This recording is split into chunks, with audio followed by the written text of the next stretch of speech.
Assalamualaikum warahmatullahi wabarakatuh.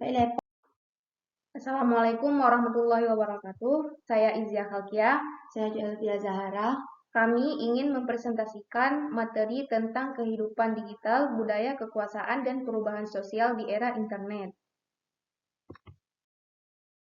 Jadi kami dari kelompok 1 ingin menjelaskan tentang bagaimana dunia digital dibuat, siklus produksi, pemimpi, atau pekerja atau pengguna.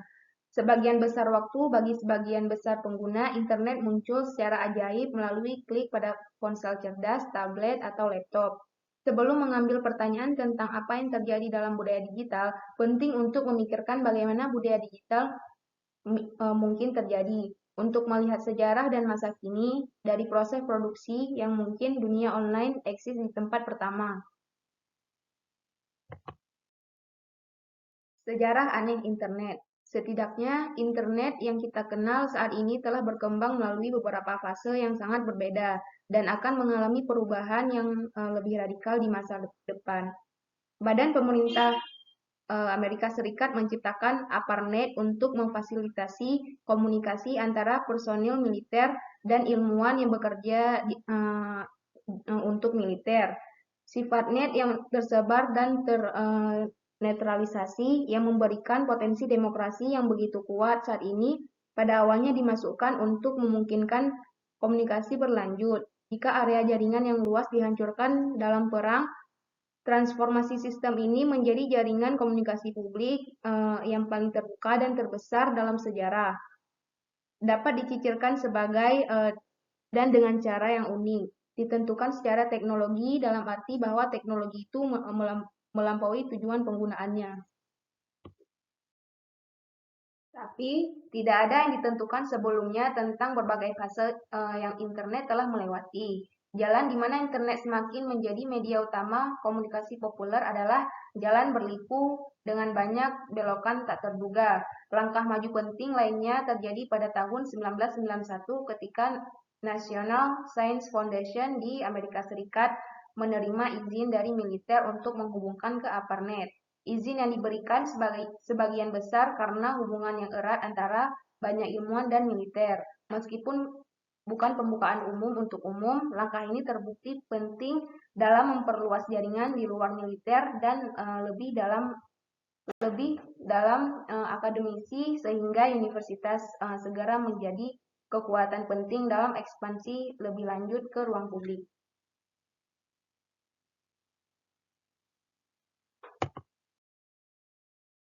Asal-usul budaya tandingan dari banyak karya budaya digital awal memiliki dampak yang bertahan lama. Kritikus menyatakan ketakutan bahwa manusia semua akan menjadi drone tanpa pikiran yang hilang di layar komputer dengan sedikit rasa dunia nyata dan sedikit koneksi ke orang lain. Pada tahun ke tahun berikutnya dan dengan penggunaan teknologi yang lebih luas. Pernyataan berlebihan dari dua sisi ini sebagian besar telah memberi jalan kepada pernyataan yang lebih sederhana tentang dampak budaya-budaya digital. Langkah besar pertama ke arah ini telah disebutkan, penciptaan World Wide Web pada tahun 1990 sampai 1991. Berners-Lee telah secara konsisten menjadi salah satu pemotor terpenting dari gagasan bahwa internet sebenarnya harus tersebar di seluruh dunia, bahwa akses ke sana tidak kurang dari hak asasi manusia, dan bahwa itu harus diatur dengan secara teknis tanpa menyonsor campur tangan oleh pemerintah atau perusahaan. Peramban kasar yang dibuat oleh Berners-Lee dan rekannya yang lebih muda dari Perancis, Robert Silau, adalah kakek buyut dari Chrome, Firefox, Safari, Opera, dan Internet Explorer, dan semua yang lain kemudian menjadi titik masuk utama ke internet. 90% lalu lintas web terjadi melalui Netscape, dengan yang lainnya 10% sebagian besar diambil oleh browser Microsoft, Internet Explorer. Namun, fase ini menggerakkan perkembangan web sebagai situs perdagangan yang tentu saja terus berkembang. Setelah pulih dari kehancuran .com, e-commerce terus meningkatkan kehadirannya di dunia menjadi bagian yang sangat signifikan dari internet. Tetapi seperti halnya web yang terlepas dari tangan militer dan kemudian dari para ilmuwan dan kemudian dari avant-gardis, ia juga menghadiri pengambil alihan total oleh para pengusaha media. Demikian juga media lama seperti surat kabar menemukan bahwa mereka harus menawarkan setidaknya beberapa konten di situs web mereka secara gratis. Jika mereka ingin memikat pengguna ke dalam hubungan yang nantinya akan mereka bayar. Web telah lama menjadi pusat sebagian besar budaya digital, tetapi fitur yang ditunjukkan oleh frasa Web 2.0 mewakili fakta bahwa itu menjadi lebih sentral. Dari pemimpi menjadi kenyataan memproduksi barang digital. Puluhan keputusan desain teknis disengaja dan tidak disengaja memungkinkan dan membentuk budaya digital. Keputusan teknis selalu juga merupakan keputusan sosial, politik, ekonomi, dan budaya. Media memberikan banyak perhatian kepada para pemimpi dan bintang digital, tetapi jauh lebih sedikit yang diberikan kepada ribuan pekerja yang membuat visi para jenius ini menjadi kenyataan. Di bagian paling atas dari rantai tenaga kerja dan beberapa orang yang tidak diragukan untuk mewujudkan citra populer dari para brainik digital yang duduk di geledak cerah di atas bangunan baja dan kaca yang ramping sambil menyemput LED dan pemikiran gadget. Ini adalah pahlawan industri yang diimpikan oleh setiap anak yang paham teknologi untuk menjadi seperti yang diimpikan oleh setiap anak dengan bakat bola basket untuk menjadi bintang NBA. Namun, seperti para pemain elit yang berhasil mencapai liga besar, lapisan pekerja digital ini adalah kelompok yang kecil.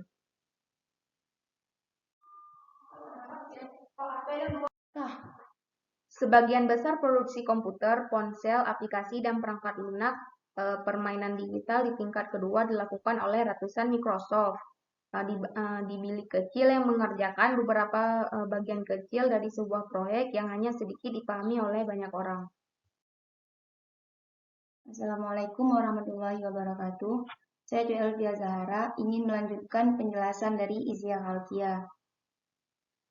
Tingkat ketiga terbesar adalah pekerja manual jalur perakitan yang memproduksi mikrochip dan komponen perangkat keras lainnya, atau pengemas perangkat digital. Sementara beberapa pekerjaan ini masih dilakukan di Global North. Sebagian besar dilakukan oleh para wanita, pria, dan anak-anak di Global South. Dampak dari proses ini dapat dibandingkan dengan sebagaimana industri musik harus utama pekerja untuk terus menjual musik. Industri musik harus memanfaatkan tren musik independen yang sedang berkembang saat ini. Ketika ditantang untuk membersihkan segalanya, perusahaan elektronik selalu mengeluarkan beberapa cerita tentang pemantauan yang lebih hati-hati, kondisi yang lebih baik, dan sebagainya. Sementara pada saat yang sama, sekali lagi masuk akal tetapi pada akhirnya tidak jujur, mengklaim bahwa karena perusahaan lain melakukannya juga, mereka hanya dapat memperbaiki keadaan.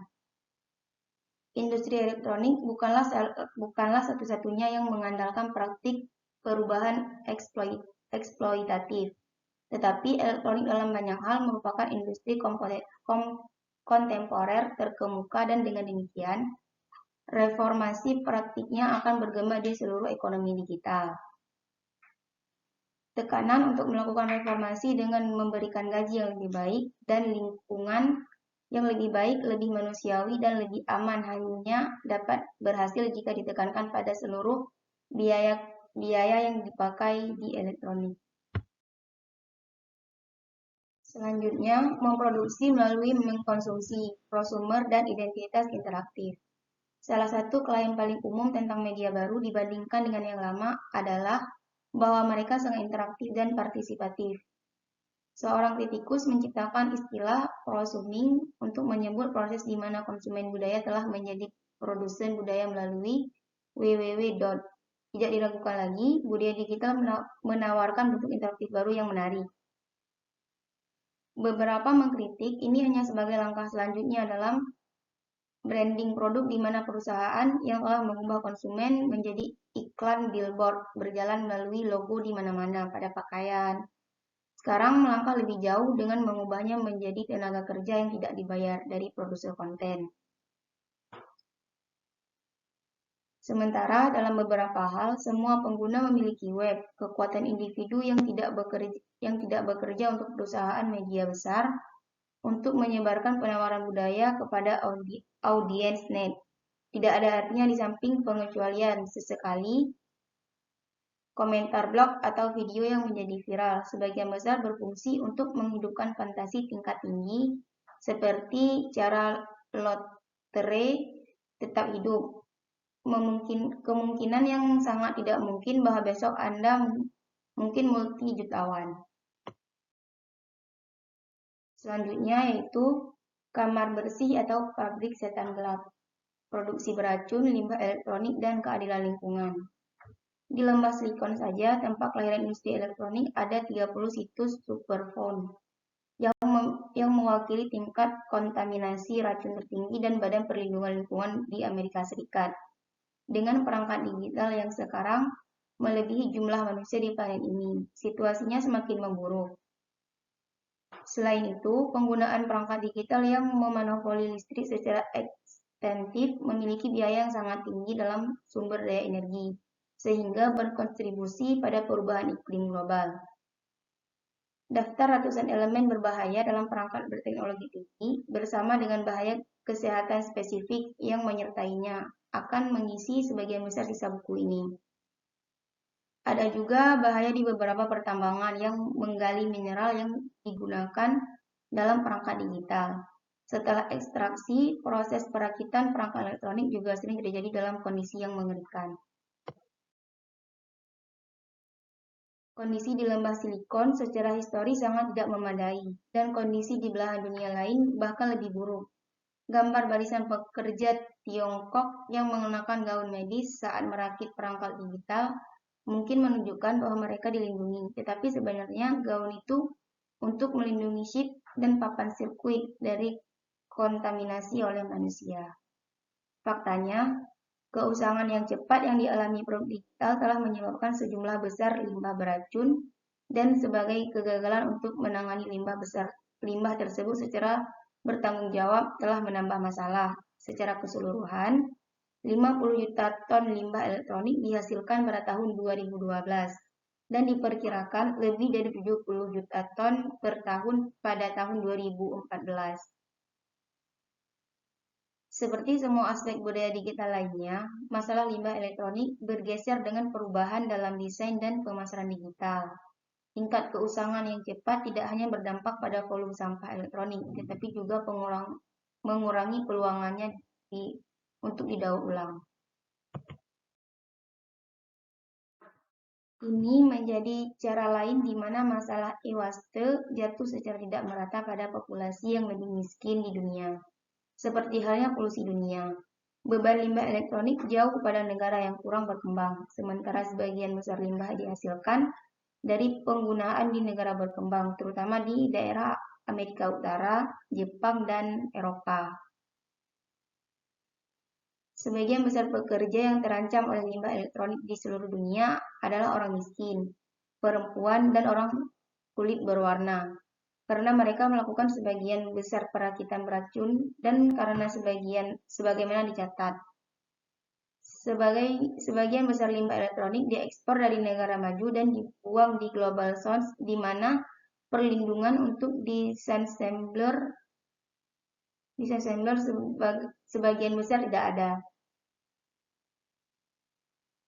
Penelitian komputer ramah lingkungan juga berupaya membuat perangkat lebih hemat energi dan teknologi digital yang lebih luas seperti jaringan pintar dan jaringan untuk membuat pengguna energi secara keseluruhan menjadi lebih efisien. Demikian penjelasan dari saya dan Izia Novia. Lebih dan kurang kami mohon maaf atas segala kekurangan. Kami akhiri. Assalamualaikum warahmatullahi wabarakatuh.